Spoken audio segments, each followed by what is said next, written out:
Smile makeover is changes that we make in a patient's mouth through veneers and crowns.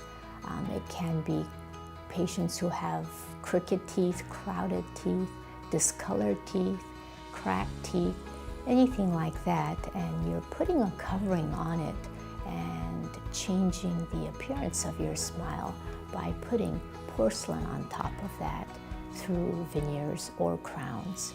Porcelain veneer is a thin layer of porcelain that's put over the teeth.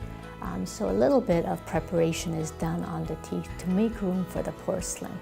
If a tooth already has an existing crown or a large cavity or old fillings, those would turn into crowns. So it's a combination of veneers and crowns to correct the patient's smile.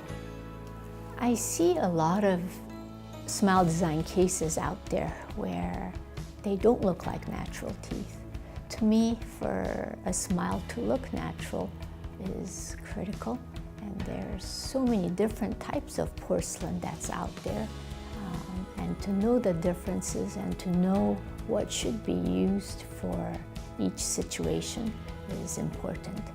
Lots of translucency is what I like at the biting edges to give the natural appearance of teeth while straightening it and making it look nice to fit the patient's face is what a smile design would be.